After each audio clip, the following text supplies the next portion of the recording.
कृष्णाय वासुदेवाय हरे परमात्मने प्रणतक्लेशनाशाय गोविन्दाय नमो नमः। नैमिषे सूतमासीनः मविवाद्य मामतिं कथामृता रसस्वाद कुशल सौनको ब्रवीत। वैशंपायन ऋषि कहते हैं कि हे राजन, तीसरी प्रश्न में राजा निमि ने पूछा, इति भगवतां धर्मान् शिक्षण वक्ता तदुत्तया नारायण परो माया मंजस्रति दुष्टाम। हे प्रभु, ब्रह्म वेताओं में आपने बताया है कि नारायण का परायण भक्त माया पर विजय प्राप्त करते हैं। नारायण का स्वरूप क्या है? पिपलाइन ने कहा कि नरेंद्र, सृष्टि पालन और संहार करते हुए भी जो स्वयं कारण रहे थे, जागृत स्वप्न सुषुप्त अवस्था में भी तुरीय अवस्था में स्थित है, जिसकी प्रेरणा से देह इंद्रिय मन प्राण सब सक्रिय होकर के अपने अपने कार्य में निरत रहते हैं। मन वाणी बुद्धि को भी जहां पहुंच नहीं होती वही नारायण है, उन्हें ब्रह्म कहते हैं। शब्दात्मक वेद भी सतवाक आदि बोध का नीति द्वारा निषेध करता हुआ अपने मूल प्रमाणभूत से ब्रह्म की प्रार्थना करता है। इसलिए नारायण जो है, कार्य और कारण रूप से जगत में जो कुछ भी शामिल हो रहा है, कुछ भी भाषित दिखाई देता है, सब ब्रह्म ही ब्रह्म है। इसके अलावा किसी भी वस्तु की स्मृति नहीं हो सकती जब परमात्मा का ध्यान होता है। कर्मा कर्म विकम्मेति वेदवादो न लौकिकः वेदस्य चेत्र रत्वातः तत्र मुह्यन्ति सूर्यः। वेद में कर्म के 3 भेद बताए गए हैं, कर्म अकर्म विकर्म। हे राजन, कर्म योग के द्वारा भगवान को प्राप्त किया जा सकता है। अभिहोत्र नाम के ऋषि कहते हैं कि हे राजन, जो प्राणी कर्म नहीं करता, सही कर्म नहीं है, वो परमात्मा को प्राप्त नहीं कर सकता। सकल पदार्थ है जग माही कर्महीन नर पावत नाही। इसलिए पुरुष के वाक्य का विपाय कृपिका से नहीं किया जा सकता। इसीलिए परमात्मा चिदानंद में स्वरूप है। हे राजन, अग्नि सूर्य जल अतिथि हृदय में सर्वेश्वर जगत नेता परमात्मा का पंचोपचार से पूजन करना चाहिए। राजा निमि ने पूछा कि हे गुरुवर, बताइए, यानि यानि कर्माणि ये स्वच्छंद जन्म भी यक्रे करोति कर्ता वह हरिस्थानी ब्रवंदना। अपने मनोनुकूल किसी भी अभिलषित मूर्ति का पूजन करें, इसमें क्या भेद है? हे भगवान ने समय समय पर भक्तों की रक्षा के लिए अवतार ग्रहण किया है, नाना प्रकार के कर्म किए हैं, भविष्य में भी करेंगे। तीनों कालों में भगवान के अवतार संबंधी चित्र का कृपा करके वर्णन करें।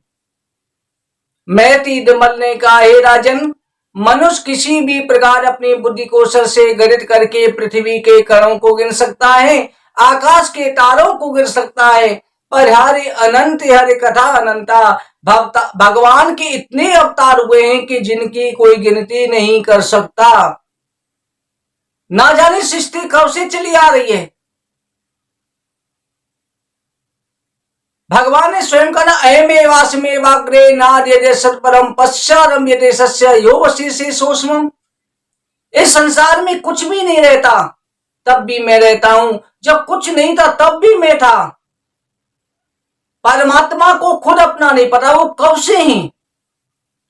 उनका ना तो आदि है, ना मध्य है, ना ही अंत है। जो आदि मध्य अंत से रहे थे वो परमात्मा है। वो केवल समय समय पर ब्रह्मा विष्णु महेश का रूप धारण कर लेते हैं, सृष्टि रचते हैं, फिर प्रलय करते हैं, फिर अपने में समेट लेते हैं, केवल लीला करने के लिए। आदि पुरुष ने धर्म की पत्नी मोती में नर नारायण अवतार लेकर के ज्ञान मार्ग को उपदेश दिया। बदर का समय कठोर तपस्या करके स्वयं उसका आचरण भी किया। जब भगवान नर नारायण तपस्या कर रहे थे, इंद्र को शंका हुई कि दोनों मेरा इंद्रासन लेने की इच्छा से तप कर रहे हैं। ऐसा विचार करके इंद्र ने उनकी तपस्या भंग करने की इच्छा से आश्रम अप्सराओं सहित कामदेव को भेजा। कामदेव ने बदर का आश्रम पहुंच करके वसंत ऋतु का आह्वान किया। भगवान को क्षुभित करने के लिए अपनी सारी सेना द्वारा उन पर आक्रमण किया, किंतु उससे भगवान किसी प्रकार का भगवान को क्षोभ नहीं हुआ। कामदेव भय से कांप गया। तब भगवान ने कहा, हे कामदेव, हे अप्सराओं, तुम डरो नहीं, तुम सभी मेरे आश्रम पर सपरिवार रह करके आतिथ्य ग्रहण करो। भगवान के मधुर वचन सुनकर कामदेव का सिर नीचा हो गया। हाथ जोड़कर कहे, नाथ आप धन्य हैं, अपराधियों पर भी कृपा करते हैं, आप क्षमा की साक्षात मूर्ति हैं, आप में क्षोभ न होना कोई बड़ा आश्चर्य नहीं है। आपके भक्तों की तपस्या में इसी प्रकार देवता नाना प्रकार के विघ्न उपस्थित किया करते हैं। जब भक्त भगवान की भक्ति करता है तो स्वयं देवराज इंद्र अनेक देवता अनेक तरह की विघ्न डालते हैं, ये कहीं हमसे ऊपर ना चला जाए। इसलिए भक्ति में अगर संकट आने लग जाए तो आपको घबराना नहीं है, आपको निश्चल होकर के भगवान की भक्ति करनी है। भक्तिहीन पुरुष सम दम आदि साधनों के द्वारा भी क्रोध के वशीभूत हो अपने मार्ग से च्युत हो जाते हैं तो भक्त नहीं होते। हे प्रभु, हमने आपका अपराध किया है। तब नारायण ने अपने अंग से उर्वशी नाम की अप्सरा उत्पन्न करी और उसी सोपटियों का कि इसे इंद्र को लाकर जाकर के भेंट दे दो। सभी अप्सराओं से ज्यादा सुंदर थी। इंद्र के सम्मुख कामदेव ने सारा प्रभाव बताया तो इंद्र भी चकित हो गया। भगवान विष्णु ने हंस रत्नादेव सनकादिक ऋषभ देव के रूप में अवतार लेकर के ज्ञान मार्ग का उपदेश किया है ग्रीव रूप से भगवान मधुकेता दैत्य को मारकर वेदों की रक्षा करी है, ग्रीव दानव का वध किया, मत्स्य अवतार में सत्यव्रत मनु की रक्षा करी।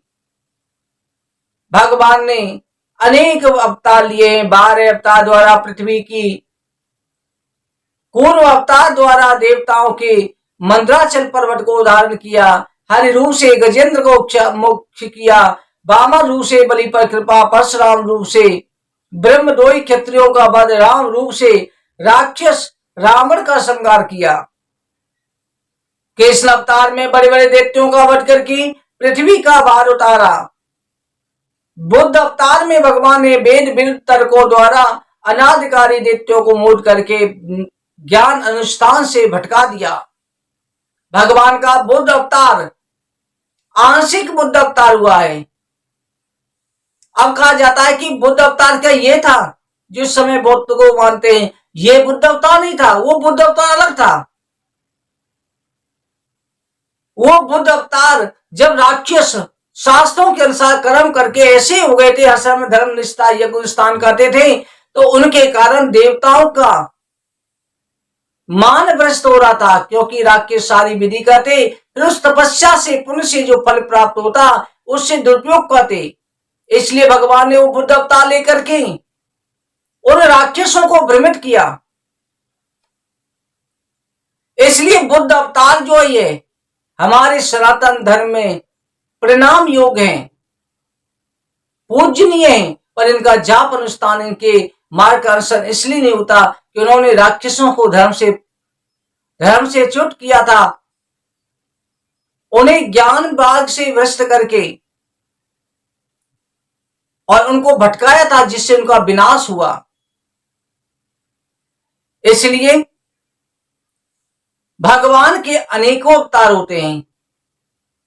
अनेकों अवतार में भगवान भक्तों की रक्षा करते हैं। कलयुग में कल की अवतार लेंगे और उसमें धर्म भ्रष्टहीन लोगों को, जो अनेकों धर्म बना करके जिनके द्वारा संसार का पतन कर रहे हैं, उन सभी का नाश करेंगे। शेष बचे हुए लोगों की बुद्धि शुद्ध हो जाएगी, उन्हें धर्म में प्रवृत्ति होगी और सनातन धर्म के द्वारा सृष्टि का सतयुग प्रारंभ होगा। राजा निमि ने पूछा कि प्रभु, आत्मज्ञानियों में श्रेष्ठ मुनीश्वरों, भगवंता हरिप्रायो नावजित्तात्मवित्तमा शेषाम शांति कामनाम का निष्ठा विजात्मना।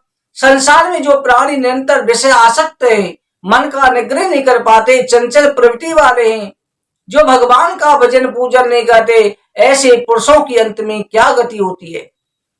जो संसार में कलयुग में तो लोग ऐसे होते हैं जो भगवान में भी द्वेष देखते हैं, नए नए धर्मों की रचना करके सनातन धर्म को गालियां देते हैं, सनातन धर्म के विरुद्ध चलते हैं, भगवान के विरुद्ध चलते। ऐसे दुष्ट राक्षसों का क्या हाल होता है। वो राक्षस ही हैं, केवल मनुष्य रूप में आए, जो धर्म के विरुद्ध है। एक हमारा सनातन धर्म ऐसा है जिसमें पशु पक्षियों को भी पूजा जाता है, यहां तक कि सर्प की भी पूजा की जाती है। जीव हिंसा निषेध है, अहिंसा ही परमो धर्मः, सभी जीवों पर दया करना, भूखे को भोजन कराना, ये हमारा सनातन धर्म सिखाता है। कन्याओं की पूजा करना हमारा सनातन धर्म सिखाता है। दूसरे धर्म की निंदा ना करना, ये हमारा सनातन धर्म सिखाता है। पर लोग इस पर उंगली उठाते हैं। वो क्या है, पहले युगों में राक्षस आते थे जो धर्म को नष्ट करते थे, यज्ञों को नष्ट करते थे। ये भी मनुष्य रूप में राक्षस ही है, जो भगवान के वेदों को नष्ट करने में लगे हुए। केवल बहुत से राक्षस भगवान के नाम का सहारा लेकर के अधर्म का प्रचार कर रहे हैं। वेशभूषा बनाने से कोई सच्चा संत नहीं होता। सच्चे संत कभी नौटंकीबाजी नहीं करते। कई जगह कथाओं पे देखा है, लोग संसार के अश्लील गाने गा रहे हैं। ये क्या है, ये राक्षस ही है, काल नेम। ये काल नेम भी साधु के वेश में हनुमान जी के सामने बैठा, तो क्या वो संत हो गया? वेशभूषा से नहीं होता। श्री चमस ऋषि कहते हैं, राजन, आश्रमों से चारों वर्ण भगवान के द्वारा उत्पन्न हुए हैं। ये लोग परम पिता परमात्मा का भजन नहीं करते, वर्ण आश्रम से भ्रष्ट होकर नीचे की योनियों में चले जाते हैं और नरक तुल्य कष्ट भोगते हैं। हमारे सनातन धर्म में वर्ण व्यवस्था है। कई लोग जो है सनातन धर्म को, मनुस्मृति को गालियां देते हैं, निंदित करते हैं, कहते हैं कि इसमें जाति व्यवस्था है। जाति व्यवस्था हमारे सनातन धर्म में नहीं, ये तो संविधान में बनाई गई है, जो लोगों को प्रताड़ित करने के लिए। हमारे सनातन धर्म में वर्ण व्यवस्था कर्म के आधार पर है।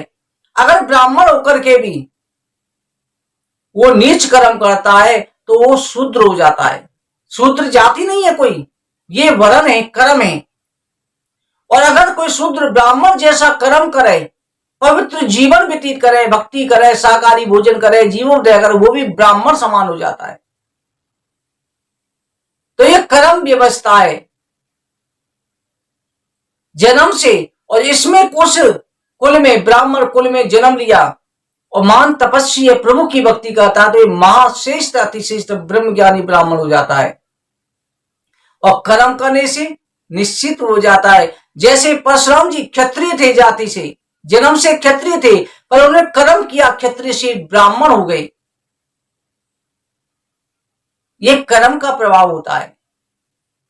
तो इसलिए सकल पदार्थ हैं जगमाही, कर्महीन नर पावत नाई। दूसरों में दोष ना देख करके अपनों में दोष देखो।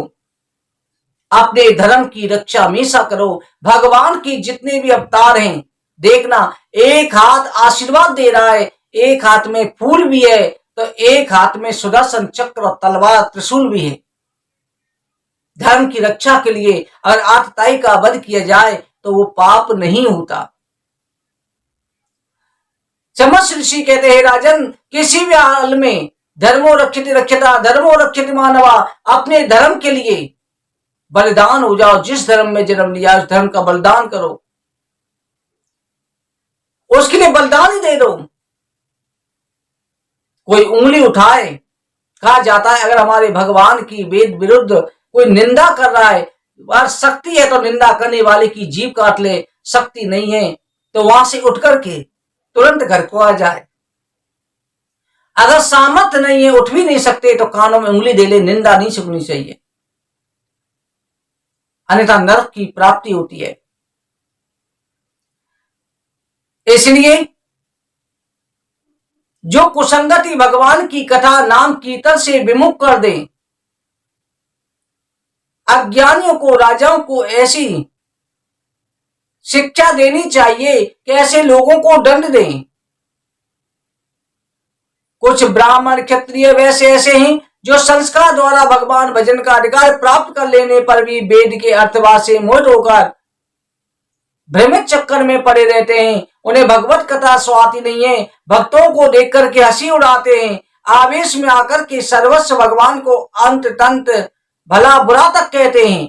वो मूर्ख कर्म का वास्तविक स्वरूप न जान करके संसार के जाल में फंसे रहते हैं, उनका पतन निश्चित होता है।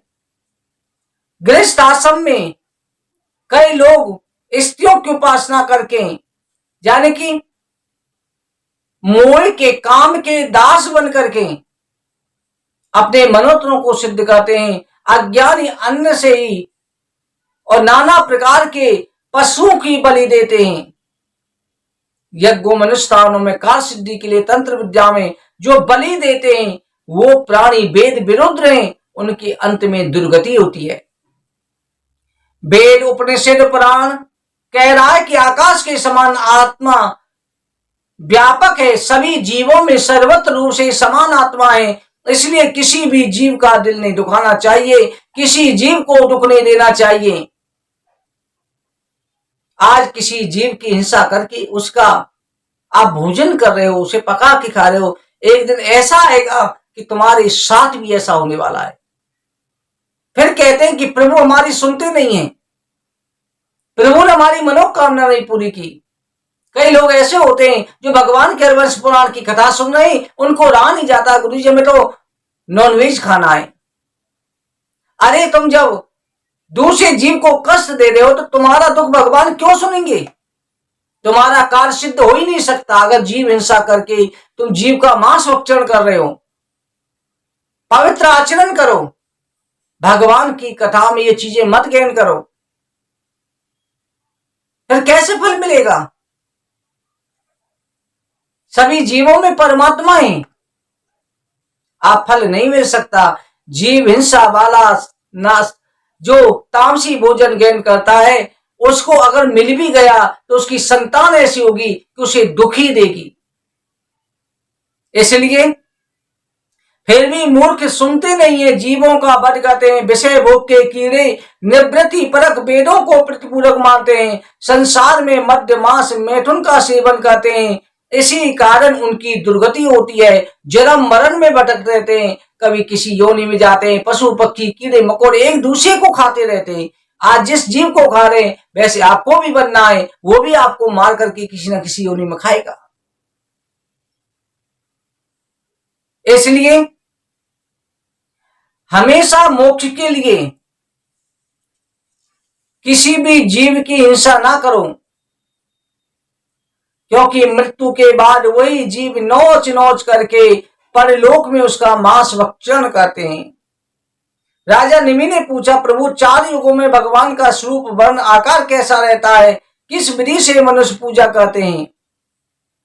करभजन ऋषि ने कहा, हे राजन, 4 युगों में भगवान का नाना वर्ण, नाना नाम, नाना आकार साधारण व्यक्त होते हैं, विविध मार्गों द्वारा उनका पूजन होता है। जैसे सतयुग में भगवान का शुक्ल वर्ण, शुक्ल नाम, जिनमें भगवान को सत्य नारायण स्वरूप कहा जाता है, दंड कमंडल ब्रह्मचारी वेश रहता है। उस समय शांत प्रकृति के मनुष्य मन सहित इंद्रियों का निग्रह करके ध्यान द्वारा उनका पूजन करते हैं। त्रेता युग में भगवान का रक्त बन रहता है, विष्णु यज्ञ उनके नाम होते हैं, मनुष्य यज्ञों द्वारा उनका पूजन करते हैं। द्वापर में भगवान का वर्ण श्याम होता है, वासुदेव आदि नाम रहते हैं। उस समय मनुष्य वैदिक तांत्रिक विधियों से उनकी पूजा करते हैं। कलयुग में भगवान का कृष्ण वर्ण है, भक्तों के हृदय में अव्यक्त होते हैं। उस समय मनुष्य कलयुग में संकीर्तन प्रधान है, कीर्तन के द्वारा हवन के द्वारा भगवान का भजन करते हैं, कथा श्रवण करते हैं। इसलिए कलयुग से बढ़कर के कोई दूसरा युग नहीं है कलयुग के समान। कलयुग केवल नाम आधारा, सुमर सुमर भव उतरे पारा। भव सागर से मनुष्य भगवान का नाम लेकर के पार हो जाता है। इसी कारण गुणी मनुष्य कलयुग की प्रशंसा करते हैं। सत्संग कीर्तन द्वारा मनुष्य के मनोज सिद्ध हो जाते हैं। गंगा आदि पुण्य नदियों के सेवन मात्र से प्राय वासुदेव के भक्त हो जाते हैं। इसलिए सतयुग आदि युगों की प्रजा कलयुग में अपना जन्म चाहती है। जो मनुष्य सभी प्राणियों में वासुदेव दृष्टि रखता हुआ अहंकार का त्याग करता है, अनन्य भाव से भगवान की शरण में चला जाए, देवता ऋषि पितर किसी भी ऋण में नहीं रहता, वो हमेशा ऋण से मुक्त हो जाता है। देव ऋषि वृताप्त नृणाम पिताराम ना किंकरो नाय मणिम न राजन। हे राजन, तुम सर्वथा भगवान की शरण ग्रहण करो, तुम्हें किसी प्रकार का भय ना होगा, ना ही कोई कर्तव्य शेष रहेगा। यह महत्वपूर्ण प्रकरण सुनकर देवर्षि नारद ने कहा, हे वासुदेव, राजा निमि ने इस प्रकार भागवत धर्मों का सेवन करके 9 सिद्धेश्वरों का विधिवत पूजन किया। वो राजा को आशीर्वाद देकर सबके देखते देखते अंतर ध्यान हो गई। इसलिए तुम निश्चिंत समझो कि पृथ्वी का भार उतारने के लिए तुम्हारे घर साक्षात भगवान ही पुत्र रूप में अवतीर्ण हुए हैं और तुम्हें चिंता की बात नहीं। ये साक्षात परम ब्रह्म है, तुम इन्हीं की सेवा करते रहो। तुमने इनमें पुत्र स्नेह अपनी आत्मा को पवित्र कर लिया, धन्य है तुम्हारा प्रेम। यह रहस्य सुनकर के देव की वसुदेव को बड़ा आश्चर्य हुआ, उनका मोह अज्ञान नष्ट हो गया। जो मनुष्य प्रेम से इस 9 सिद्धेश्वरों का पुण्यजनक इतिहास सुनकर हृदय में धारण करके मनन करता है, धीरे धीरे वासनाओं से रहित होकर के जीवन मुक्त हो जाता है। वैशंपायन ऋषि कहते हैं, राजन, इस तरह से भगवान श्री कृष्ण ने आगे चल के अपने लोक जाने का प्रस्थान किया। देव ऋषि नारद भी चले गए। एक दिन भूत प्रेतों के साथ, इंद्र मरुद गणों के साथ, भूतों के साथ शंकर जी, ब्रह्मा जी, सभी देवता द्वारकापुरी में आए और द्वारकापुरी में आकर के भगवान श्री कृष्ण की स्तुति करके कहा, प्रभु, आप माया के द्वारा ही सृष्टि आदि करते हैं, उसमें कर्मों में लिप्त नहीं होते। अब आपका काम पूर्ण हो चुका है, हम चाहते हैं कि आप अपने लोक में आ जाएं, हम आपका दर्शन करें। भगवान ने कहा, तुम्हारा कहना ठीक है, मैं अपने यदुकुल का शीघ्र नाश करा करके ब्राह्मणों के हिसाब से कराऊंगा और सीधे अपने लोक को आऊंगा। इस तरह से सभी देवता चले गए। एक दिन उद्धव ने भगवान श्री कृष्ण से कहा, हे प्रभु, आप अपने धाम जाना चाहते हैं,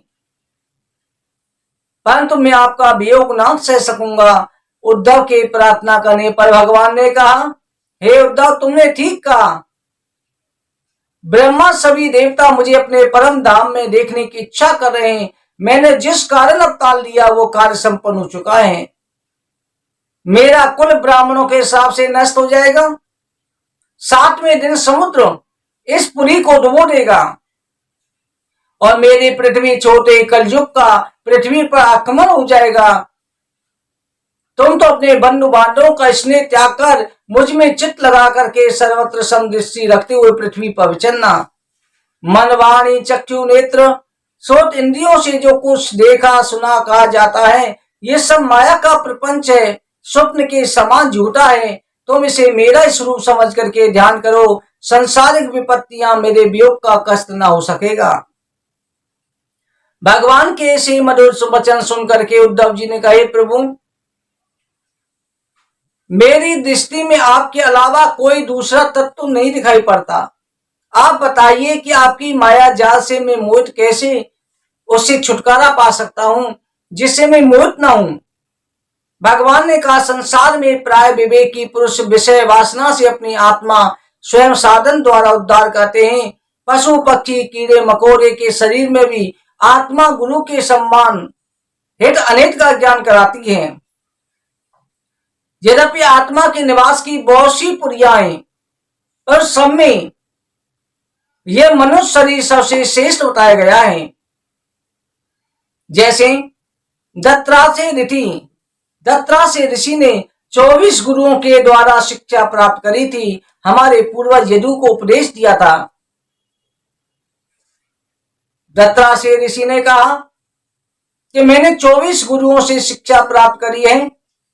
उन 24 गुरुओं से जैसे शिक्षा प्राप्त करी, इसी प्रकार से अंत में मैंने जाना है कि जैसे एक मकड़ी होती है, मकड़ी अपने मुख से तंतु का निर्माण करती है, पूरा जाल बना देती है। मकड़ी जाल का निर्माण करती है और आखिर में उसी में भ्रमण करती है, घूमती है, रहती है और लास्ट में उस जाल को स्वयं निगल भी जाती है। इसी तरह से मैंने देखा परमात्मा अपने द्वारा ही सृष्टि का निर्माण करते हैं, उसमें लीला करते हैं और जब इच्छा होती है, थक जाते हैं, उसके बाद में सबको अपने अंदर ही समेट लेते हैं। ये मैंने मकड़ी से ज्ञान से प्राप्त किया। मकड़ी प्रत्यक्ष प्रमाण है। दूसरा भौरे से सीखा। जैसे भौरा किसी भी प्रजाति के कीड़े को ला करके अपने छेद में बंद कर देता है, उसे धमकाता रहता है, वो कीड़ा भौरे का ध्यान करते हुए डर के मारे भौरा ही बन जाता है, किसी भी प्रजाति का कीड़ा हो। इसी तरह से जब एक कीड़ा भौरे का ध्यान करते हुए दूसरी प्रजाति से भौरे की प्रजाति में आ जाता है, उसकी बोली चाली रंग रूप सब कुछ बदल जाएगा। तो हम नर से नारायण क्यों नहीं बन सकते? ये भगवान ने संकेत दिया है, आप नर से नारायण बन सकते हो। दिन रात परमात्मा का ध्यान करो। ध्यान करते करते आप भी परमात्मा में ही समा जाओगे, परमात्मा बन जाओगे, नारायण बन जाएंगे। इसलिए परमात्मा का ध्यान हमेशा करते रहो। ना रोजति माम योगो ना साक्ष्यम धर्मे विचा ना स्वाध्याय स्वायो निष्ठमूर्ति नरक्षणा। भगवान कहते हैं, उद्धव, जिस प्रकार कुसंग को छुड़ाने वाला सत्संग मुझे वशीभूत कर सकता है, वैसा योग साधना वेद पाठ किसी से में बस में नहीं होता। कितना भी सब कुछ कर लो, भगवान ने कहा मुझे वश में करने वाला एक ही रास्ता है, सत्संग। सत्संग श्रवण करो तो मैं वश में हो जाऊंगा। सत्संग ही मेरी प्राप्ति का साधन है। मूलाधानम स्वदेष्टानम मणिपूरकमेव च अनाथम विशुद्धाक्षा माज्ञा सतचक्र मुच्यते। जैसे मूलाधार प्राण वायु अपान वायु इन सब के द्वारा मेरा ध्यान किया जाता है, सत चक्रों को जगाया जाता है, उन सबसे भी मैं प्रसन्न नहीं होता जितना मैं भक्ति से होता हूं। इसलिए मुझे प्राप्त करने के लिए प्राणी को भक्ति करनी चाहिए। हे उद्धव,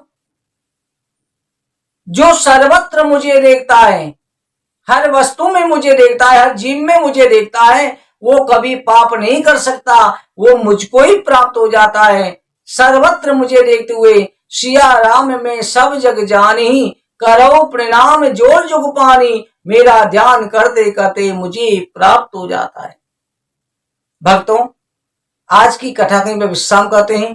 बोलो वृंदावन बिहारी लाल की जय, हरिवंश महापुराण की जय।